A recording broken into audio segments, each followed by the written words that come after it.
在华国就要遵守华国的法律，进去以后好好改造。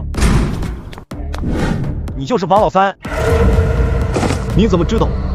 你知道为什么我会在这里吗？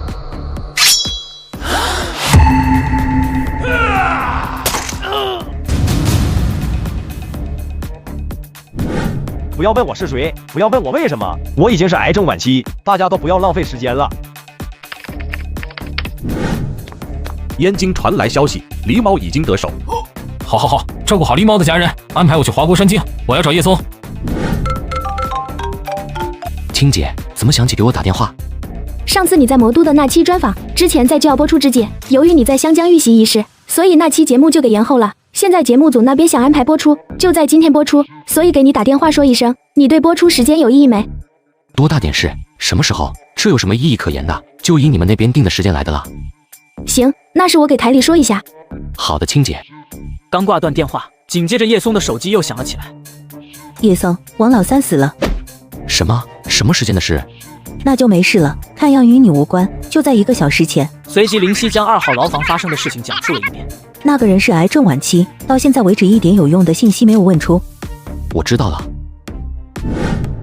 随着时间的流逝，传奇访谈的叶松专访也如期而至。随着叶松的落座，节目也于此进入到了访谈环节。刚一开始，所有观看这期专访的大众都还没觉得怎么，一切都很常规化。然而，当叶松在主持李青的提问下，说出那句“我并不认为我自己现在是成功的”，霎时间，不说全国各地，甚至是全球各地正在看这场专访的观众都傻眼了。怎么，叶董，您认为现在还不够成功？每个人对成功的定义都是不同的。如果说赚到钱，赚到很多的钱就等于成功的话，那也许现在的我是成功的。可我对于成功的概念不单单是赚到钱这么简单。那肃然的正色应答，那一本正经的神态呈现，一时间让外界都为之一愣神。紧接着，更多的则是好奇起叶松对于成功的定义来。直至那声“当有朝一日我能为华国做出除金钱之外的卓越贡献后，也许我才会认为自己成功，但现在还远远不够。”霎时间，电视前、电脑、手机前，无数神州人猛然为之肃然起敬。特别是观看这期访谈节目的官方人员，更是一度陷入了深深动容中。如果华国所有企业家、资本家们都能抱以这种赤诚之心，华国何愁成为无以抗衡的世界霸主？何愁在复兴路上马踏连营？何愁在崛起路上摧枯拉朽啊？像叶松这样的主，终是凤毛麟角啊！老郑，我们去买药，孩子还等着我们救命呢，快走了！叶老弟真是牛，跟着他混，顿顿都吃肉。大小姐，这位郑公子是何来头？我以前怎么从未见过？郑公子是宋姑娘，不是从天庭下凡是神仙这件事，还请宋姑娘替我保密，也尽量替我打掩护，不要让我的身份泄露出去，否则会非常麻烦。郑公子是我之前在游历时认识的友人，他非常有本事，所以我很佩服他。最近他刚好云游到了长乐郡，便专门过来看望我。壮汉听得张大了嘴巴，呆呆地看着宋思晴，只看得宋思晴有些不好意思地红了脸，这才回过神来，喃喃道：“所以大小姐您这是要招姑爷了？”什么姑爷？别瞎说！郑公子是何等样人，我怎么可能配得上人家？闻言却是让壮汉不干了。只见壮汉眉毛一竖，怒声道：“大小姐这是说的哪里话？咱们虽然隐居山谷，可就凭大小姐的相貌武功，真要招姑爷的话，那还不是随便挑？”闭嘴！再这么口不择言，我就要行使家法了。石头还等着郑公子施救呢，你莫要在这里胡说八道。还有，记得对郑公子恭敬些，要像是在对待我和妹妹一样的去对待郑公子，收起你的莽撞脾气，万勿有任何怠慢失礼之处，听明白了吗？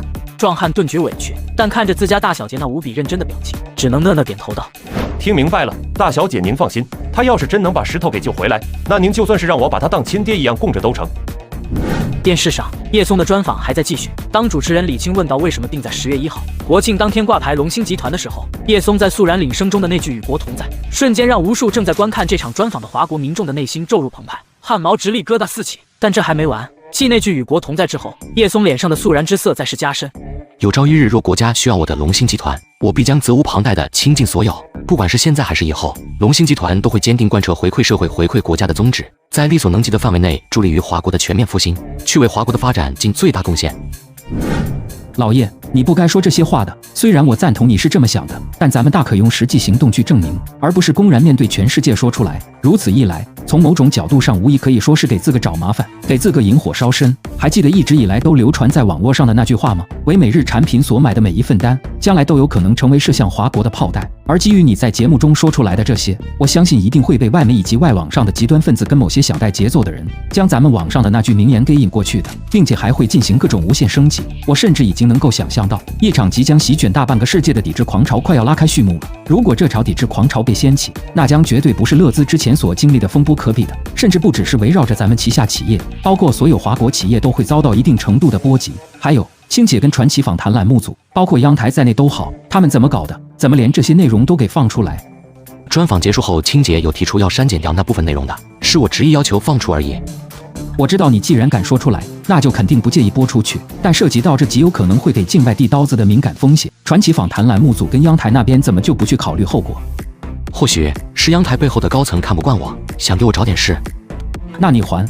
叶大少，既然你说到那句网络名言，那我就问问，为每日产品所买的每一份单，将来都有可能成为射向华国的炮弹。这一似乎经久不衰的网络名言对美企日企造成了什么影响？说到底，也就是在特殊期间掀起一阵风罢了。事实证明，那些曾被多次抵制的美企日企，有的只是在华国市场斩获着一年比一年上涨的营收额。所以，除非官方出手，否则民间层面的抵制根本就成不了气候。只要那阵风一经停下，又将会回到原来的模样。在咱们华国是如此，在海外国家更是如此。除非说他们能够找到平替咱们的东西，否则抵制就是个笑话。无论媒体跟那些极端分子再怎么带节奏都好，都改变不了结果。就算抵制狂潮不会对咱们产生什么过大的影响，但这期专访节目在播出之后，你必然是会被西方世界的官方给盯死的，从而将你的威胁系数进一步提高。说的我现在没被他们盯死，说的我现在在西方世界的官方眼中威胁系数不高似的。好了，就当是在全体华国人面前立个人设，就当是借此机会进一步扩张自己的全球知名度了。元首先生，不知你知不知道叶松在华国访谈节目中的言论？哦，知道。元首先生，通过叶松的言论来看，基本能够确定他会成为老美的威胁了。如果一家年创收数百亿美元的企业坚定贯彻着愿为华国倾尽所有的宗旨，你知道这意味着什么吗？还有，你不要忘了，叶松手下可不仅仅是有乐资跟轮回，他还在科技领域进行了超级巨大的投入。已经确定的是，叶松旗下半导体研究所正在研发的7纳米芯片已经突破了很多技术难关，对方极有可能会研发出自主的7纳米芯片。我相信你应该很清楚，一旦华国拥有了全面自主的7纳米之后，对于国际局面意味着什么。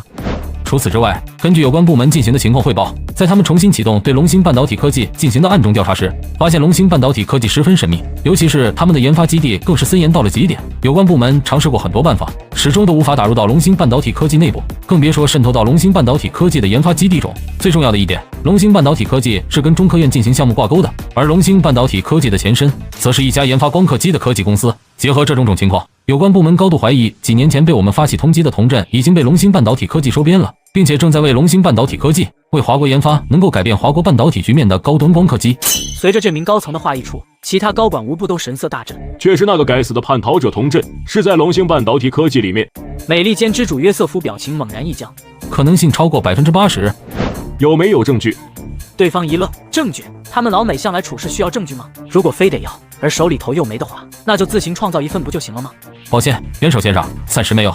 话了不等约瑟夫应声，又一名美利坚高层道：元首先生，我们不能再放任那位华国人继续成长下去了，否则他必然会威胁到美利坚在世界上的地位。截至目前为止，他在我们老美的产业只有乐资跟一款手机游戏轮回，所以你们的意思是要制裁乐资以及轮回？约瑟夫沉声道，只是内心深处已经开始骂娘了，骂叶松的娘。你说你好好的，非要做什么做？非要在访谈节目上表什么忠于华国？就算你非要做的话，等我熬完这一届任期之后，等新的老美之主上台后再做不行吗？自从知道叶松手中攥着那些能将他约瑟夫，包括他儿子等人打入地狱的把柄后，约瑟夫已经不再想着连任的事了，甚至是都想着要不要提前辞职，就是背后的党派跟资本集团不允许他自行做这种决定而已。然而万万没想到，继勒兹的风波还没多久，他就又整出这么一番极端的爱国言论来，这是在逼着各国不去将他视为威胁啊。于是乎，他不由看向了边上的其他几位高层，因为叶松手中掌握到的不仅有他约瑟夫的致命材料，同样还有其他几位核心高层，甚至是包括他们背后的资本集团。叶松手中也掌握了不少要员的重要材料。在约瑟夫看来的刹那，那几位高层立即心领神会了。制裁一人如雪跟轮回的意义并不大，毕竟这二者不同于之前的华为，他们对我们老美并不能造成实际性的威胁。就叶松而言，他目前在老美的企业并不多，所以我们能做的无疑很有限。如果过于极端的话，恐怕会引来华国的反制报复，这对我们来说得不偿失。我再重复一遍，它会成为美利坚的威胁，巨大威胁，因为童振很有可能就在龙芯半导体科技里面研发高尖端光刻机。童振到现在还是老美的国籍，这是老美的叛徒，咱们必须以此去打开突破口。华国不是当年的伊拉克，我们需要相关的证据。没有证据，那就自己创造证据。我相信这一点对有关部门来说并不成问题。如此一来，咱们不但能够围绕叶松发动扼杀计划，同时也能借机去对付华国。这放在华国的语言中叫一箭双雕，这对我们老美是个机会。如果错过这个机会，老美必将会为此付出惨重代价。还是那句话，不说其他，一旦华国在现阶段能够拥有7纳米芯片以及高尖端光刻机的话，这将意味着什么？我相信你们所有人都很清楚。你确定有关部门能够制造出具备说服力的相关证据吗？确定。另外，我还有一点要说，叶松不能留，必须要想办法让他从这个世界上消失，必须。